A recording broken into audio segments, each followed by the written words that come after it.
Está começando agora mais um Fora da Janela. Eu sou a Pamela. Eu sou a Laiane. E hoje vamos ter a Marina de convidada para falar sobre a beleza. Seja bem-vinda, Marina. Obrigada, Pamela. Obrigada, Laiane. Então, o tema de hoje é a beleza. E por que a gente decidiu falar sobre isso? Porque essa questão da busca por uma aparência perfeita ou por uma beleza ideal é algo que traz muito sofrimento para algumas pessoas. As pessoas se comparam, elas se diminuem, elas até se sacrificam para conseguir se encaixar num padrão para aí sim se sentirem bonitas. Mas aí é que está a questão. O que é a beleza? O que é ser belo? Então, como sempre, nós estamos aqui para tirar esse tema da caixinha, para tentar entender e ressignificar esse conceito. E para isso, a gente convidou a Marina Kemp, que é uma amiga muito querida minha. E a Marina é uma pessoa que tem um olhar muito diferenciado para as coisas. Ela é muito criativa, ela se interessa por vários assuntos, assim como a gente do Fora da Janela, tem a mente muito aberta e a visão muito ampla sobre as coisas. Atualmente ela estuda design e ela é consultora de imagem e estilo. E essa consultoria que ela faz é de um jeito bem legal, porque ela não está ali só para dizer o que é bonito ou não, o que combina ou não, o que pode, o que não pode. Ela ajuda os clientes dela a redescobrir seus armários. Então ela faz todo um trabalho voltado para a subjetividade que foca muito na mensagem que o cliente dela quer passar, na voz que existe dentro delas, e tudo isso com foco naquilo que é essencial, ou seja, sem consumismo exagerado, né? Trabalha muito com o que o cliente tem ali no armário. E isso é muito bacana. Então a consultoria que ela faz é bem íntima e personalizada. E então a Marina, ela trabalha diretamente com essa área que está ligada com a beleza, né? Que é a questão da imagem. Mas ela tem essa visão muito diferenciada do que é o belo. Então, Marina, eu sei que você tem essa visão ampla das coisas, né? Assim como a gente consegue ver os assuntos sob várias perspectivas. Considerando todo esse acervo que você tem, eu vou te fazer a primeira pergunta básica. O que é a beleza ou o que é o belo? Bom, Laiane, acredito que esse é o caminho para a gente iniciar essa conversa mesmo, a gente entender o conceito. Bom, eu estudo filosofia também há 5 anos e eu tenho muito interesse pela essa parte teórica, eu acho muito engrandecedora, muito interessante. E tem 2 filósofos que eu tenho estudado há um tempo sobre a beleza, que é o Plotino e Platão também. E no livro A Primeira Enéidas, de Plotino, ele vai destrinchando o que é o conceito de beleza.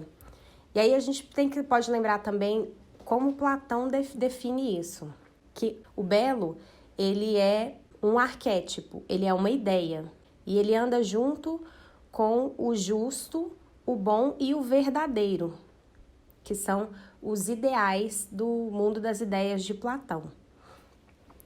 E há quem diga que o belo, ele se dá através da simetria dos corpos.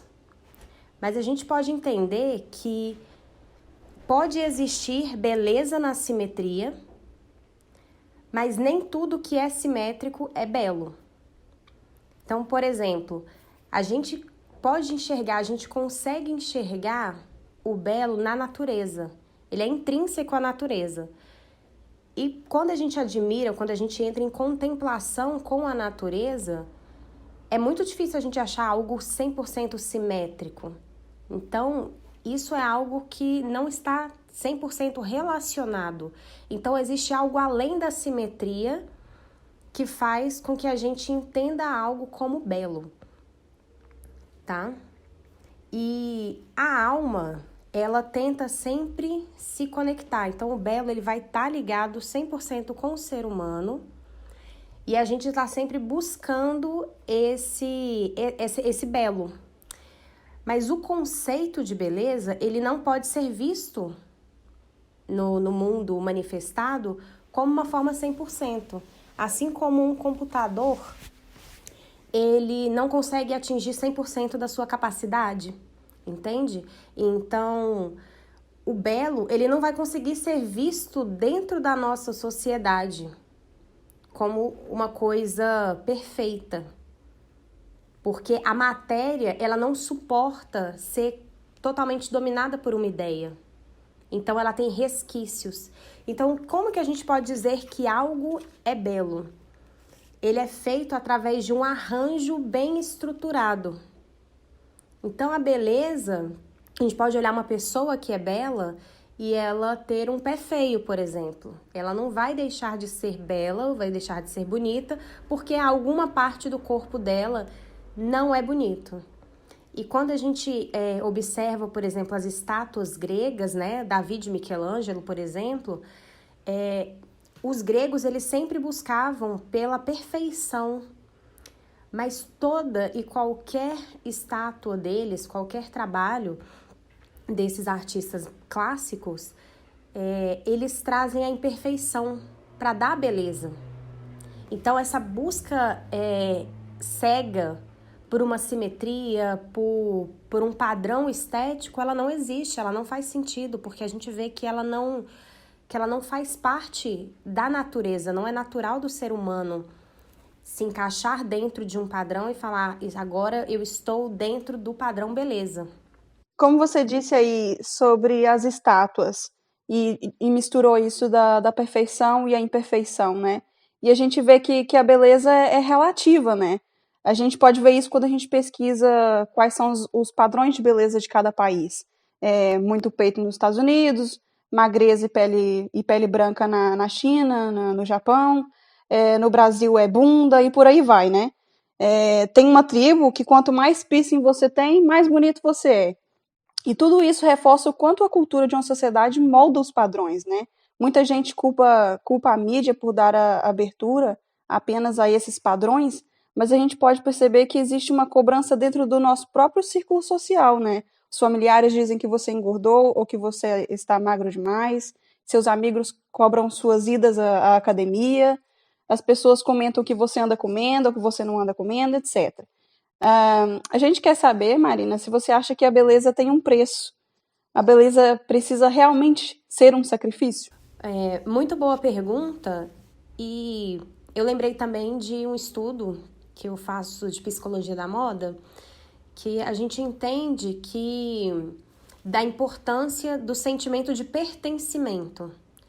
Então, quando uma criança que ela tem algum tipo de deficiência, ela não se vê nas revistas, ela não se vê nos desenhos, ela não se vê na televisão, aquilo vai gerando uma solidez, uma solidão muito grande dentro dela, porque ela acha que ela é a exceção à regra, ela não se encaixa ali naquela sociedade. Então, cada sociedade realmente vai ter o seu padrão de beleza, o seu padrão de estética. E as pessoas, por que elas buscam por essa beleza, entre aspas, né? Por essa padronização, para elas se sentirem pertencentes a um grupo. Uhum. Então, a beleza tem um preço? Vai ter em cada sociedade. Mas essa beleza, ela é estética, né? Essa questão de pertencimento. Agora, se a gente for analisar o que é a beleza, o que é o belo, ele é algo, é um conjunto. Então, quando a gente conhece, por exemplo, uma pessoa que é muito bonita, mas que ela desrespeita as pessoas ou que ela é uma pessoa grosseira, você vai se afastar dela. Por mais que ela seja muito bonita, você vai começar a deixar de achá-la bonita. O seu olho não vai brilhar por aquilo mais. Então, as pessoas estão em busca de aceitação e não de beleza. Porque a beleza ela tem que vir do seu interior também. É como uma flor de lótus, que ela tá no fundo, ali, lameada, e ela vai se limpando, e à medida que ela vai se limpando, ela vai aparecendo na superfície. Então, de nada adianta uma beleza física maravilhosa se o seu interior não está bom. E isso que eu falo com as minhas clientes. Uma roupa por si só, ela não vai te levar a lugar nenhum. Ela pode abrir uma porta. Porque a partir do momento que você está bem vestido, você já consegue quebrar uma barreira ali. que é o do primeiro contato com a pessoa. Mas se você não tem conhecimento, se você é vazio por dentro, vai tudo por água abaixo. Então a beleza tem um preço, sim, de você buscar se melhorar a cada dia. Eu acredito que esse é o verdadeiro preço a se pagar pela beleza. Mas isso não vai fazer com que intervenções estéticas sejam uma coisa ruim. É simplesmente uma finalização, é um retoque. A parte externa, ela vai ser a cereja do bolo. Marina, você tocou num ponto que fala muito comigo, que diz muito sobre mim, que é a questão de se enxergar, né? Eu sou uma mulher negra, eu fui uma criança negra. E isso é muito interessante de lembrar, porque eu lembro que nessas brincadeiras que a gente sempre escolhe, né? Ah, que princesa que você é, que sereia que você é. Eu nunca sentia que eu era permitida escolher a princesa branca, a sereia mais bonita, a espiã mais legal, porque eu sempre me sentia nesse lugar de rejeição, nesse lugar de não pertencimento. Isso que você falou faz muito sentido para mim e me toca muito em relação a isso, porque eu cresci não me sentindo bonita. Eu cresci de acordo com os padrões, né? Me enxergando sempre diferente, sempre com amigas mais bonitas, mas amigas mais bonitas porque eram brancas e eu era negra, porque eu conseguia enxergá-las nesses lugares de padrão, né? Ela era a Miss, a modelo, ela era a atriz da novela, ela era a princesa da Disney, e eu sempre estava num lugar que eu não me enxergava. Isso é bastante interessante você falar, porque desde muito cedo, uma pessoa que tem esse problema, esse relacionamento prejudicado com a autoestima pela questão da aparência física, ela entende muito cedo que ela precisa ser muito mais do que um rostinho bonito. Ela entende que ela precisa ser mais inteligente, ou mais divertida, ou ter alguma habilidade tal, porque na questão da aparência física, na questão da beleza, por conta do padrão, ela não se enxerga, ela não se vê. Então ela acaba aceitando, entendendo na cabeça dela que ela não é bonita, que ela nunca será. Né? Graças a Deus isso vem mudando, né? Isso já avançou bastante, essas questões, né? Eu já me tornei uma pessoa bem resolvida com algumas questões, mas é interessante você fazer essa colocação, essa junção da beleza interior com essa questão da aparência física, porque a gente vê que realmente é verdade. Quando a gente vai se resolvendo, quando a gente vai crescendo e amadurecendo a visão, né, sobre as coisas, a visão de mundo, você vai entendendo que vai muito além, né, que o que está por dentro realmente reflete fora, né, que a gente não que essa questão de ser bonito, isso não se sustenta por si só. Uma hora a máscara cai, se você é só bonito, né? Isso aí, uma hora a máscara cai e você até deixa, inclusive, de ser bonito. Quando o interior reflete e você não tem nada a mais para mostrar, então você não chegou na página 2, né? Exatamente. Igual você falou, não se sustenta. Quem que quer ficar do lado de uma pessoa que não conversa, que não tem assunto, né? Não vai acrescentar ali algo a mais. E essa questão de pertencimento é uma coisa muito séria, porque isso acaba com a autoestima da pessoa. E eu vi um estudo também muito interessante que falam que as pessoas que têm baixa autoestima, elas tendem a se machucar mais, a terem mais acidentes. O que eu quero dizer com isso? Vamos supor, a pessoa vai numa festa e ela tem baixa autoestima, então ela tá preocupada se o cabelo dela tá bom, se a maquiagem dela tá boa, se a roupa dela tá perfeita, isso, aquilo, e o que as pessoas vão pensar, e tipo, será que minha postura? Então ela fica tão preocupada em se autocorrigir o tempo inteiro que ela perde o contato com as coisas que estão em volta dela e ela acaba tendo uma propensão maior a se machucar. Então, às vezes, quebrar um copo ou tropeçar, bater a cabeça, porque em vez dela estar com a atenção voltada para aquilo que está acontecendo, para as oportunidades da vida, ela fica muito travada, preocupada com essa aceitação da sociedade. E é muito difícil a gente encontrar alguém que realmente não tenha essa questão, que tipo, tem uma autoconfiança muito elevada e que não vai se preocupar com isso. Todo mundo um dia já passou por esse tipo de situação de querer se encaixar ali no ambiente. Como ninguém é perfeito, ninguém tem autoestima 100% do tempo também, né? Não. E por isso que é importante a gente entender os nossos valores, as nossas qualidades, a nossa mensagem, o que a gente quer passar pro mundo. Porque hoje em dia a gente tem que... Hoje em dia não, né? Sempre a gente tem que escolher as nossas batalhas. Aquilo que é importante pra gente. Cada um tem a sua mensagem aqui no mundo. Então, é você entender o seu poder interno, porque isso ninguém te tira. Porque uma beleza pode acontecer um acidente, você pode ter uma cicatriz grande em alguma parte do corpo que fica muito grande, ou então você se queimar, perder o cabelo. Então, isso tudo é muito passageiro e a gente vai envelhecendo. Então, uma hora essa beleza jovial, ela vai ficar madura. E aí? O que vai sobrar? O que sobra é o que tá dentro. Eu acho essa questão do padrão, quando a gente tira um pouco esse assunto da caixinha, né? A gente pensa um pouco fora da caixa sobre isso. É legal a gente tentar tirar o nosso olhar desse lugar padronizado também, né? Tentar, por exemplo, a gente falou sobre a questão do belo, só que o belo ele não tem relação com o padrão que foi estabelecido. Ou seja, por que um cabelo grisalho não é bonito? Por que a ruga não é bonita?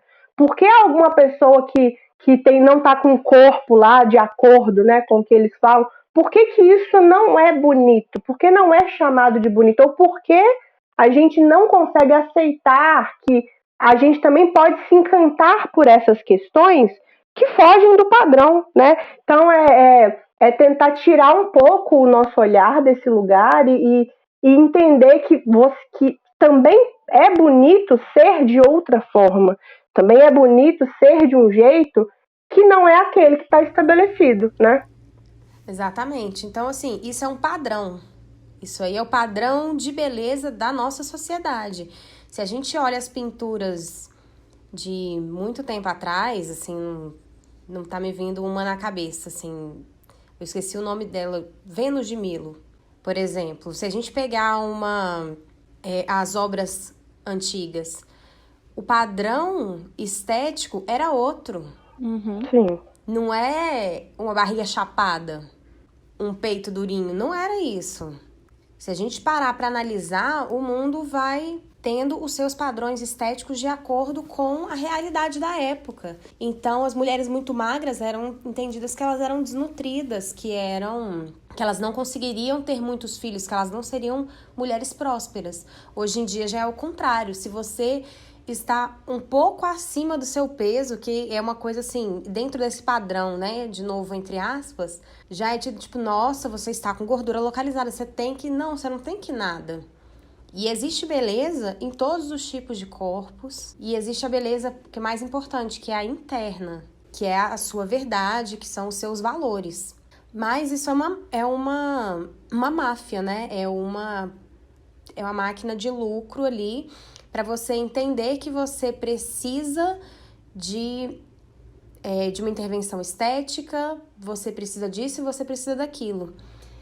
Hoje em dia está muito comum essa harmonização facial, né? Eu não sou contra a nenhum tipo de intervenção estética, mas eu sou contra as pessoas que fazem intervenções estéticas de forma muito vazia, sem sentido nenhum. Então, tem amigas minhas que falaram que iam fazer harmonização facial e ao serem perguntadas o que elas queriam mudar ali, o que incomodava no rosto, elas responderam, não sei, eu vou lá no médico e deixo o especialista harmonizar o meu rosto. Então, como que você está investindo um dinheiro, você está colocando a sua saúde em risco, porque por mais que seja uma coisa simples, toda intervenção tem um risco. Você está se colocando num risco para uma terceira pessoa falar para você o que você precisa harmonizar no seu rosto. Então, isso não faz sentido. E essa é uma questão muito interessante que você colocou, porque o que a gente sempre fala aqui em todos os episódios é que a gente não está aqui condenando nada, né? A gente não está aqui para falar certo, errado, faça, não faça. Exato. A questão aqui mesmo é conversar fiado sobre os assuntos e tirar ali aquela visão que a gente tem, que ensinaram pra gente que era daquela forma e pronto. A gente está aqui para né, desconstruir algumas coisas. Tem um canal no YouTube de uma americana que ela faz umas perguntas para as pessoas na rua. O que me chama a atenção nos vídeos dela é que ela filma num plano bem aproximado no rosto da pessoa entrevistada, sabe? E eu tava assistindo os vídeos dela e via quanta beleza que existe no ser humano se a gente para olhar de perto e principalmente quando a gente escuta o que a pessoa sente. Porque ali tinha pessoas de todos os jeitos, sabe? Tinha pessoa gorda, magra, preta, branca, asiática, latina. E quando elas expunham seus medos, seus traumas ou seus sonhos, tudo que a gente vê são pessoas. E então eu percebi que quando a gente olha nos olhos das pessoas e escuta, aquilo é beleza. Sim. Eu queria fazer uma pergunta para você, Marina. Você acha que é possível separar a beleza física da atração física? Eu tenho um escritor que eu gosto muito, que é o Roger Scruton. Ele é um conservador, mas ele tem um pensamento interessante. E ele fala que a atração física, ela tá ligada ao desejo e não ao belo. Então, essa é uma pergunta que eu não sei responder, mas de acordo com ele, atração física e beleza são coisas diferentes. Ele fala que ao me sentir atraído por alguém, automaticamente eu já torno essa pessoa bela. E quando você vê algo belo, você entra em contemplação com aquilo. Então, são sentimentos diferentes. Se a gente for pegar no conceito, o belo, ele vai te trazer contemplação e a atração física, ela vem do desejo.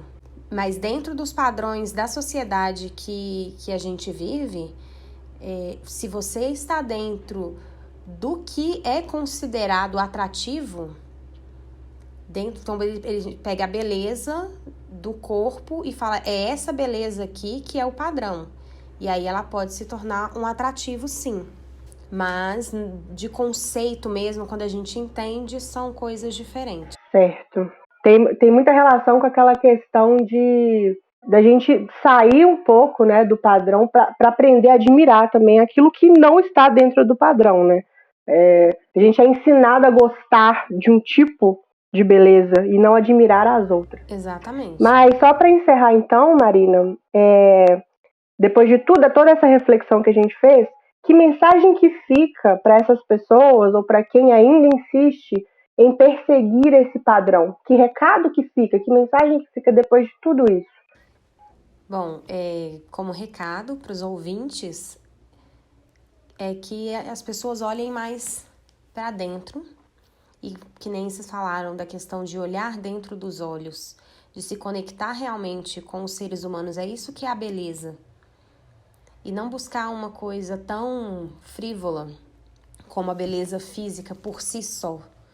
Ela é a cereja do bolo, como a gente já disse anteriormente. E sobre esses padrões estéticos que são estipulados, eu desejo vontade de aprender, de ir em busca de novos conhecimentos, tanto teatrais, musicais, e também da questão, a gente está falando muito dessa questão da beleza física, de conhecer outras culturas e entender que a nossa beleza, o nosso padrão de beleza física, ela não é igual e ela sofre mudança de acordo com os tempos. Então, quando a gente estuda história da arte, a gente vê os padrões diferentes. Então, quem tem interesse em conhecer, eu acho que essa parte da história da arte pode ajudar bastante, você conhecendo através dos artistas, os padrões de beleza e a história, que é uma forma um pouco mais lúdica de se aprender. Perfeito. Marina, muito obrigada pela participação, viu? No nosso humilde podcast. Eu que agradeço, eu fiquei muito lisonjeada com o convite, gostei muito. Foi muito bom, tá? Obrigada mesmo. A gente encerra por aqui. Para você que está ouvindo pelo YouTube, deixe um comentário sobre sua opinião e se inscreva para acompanhar os próximos episódios. E deixa o like, tá, gente?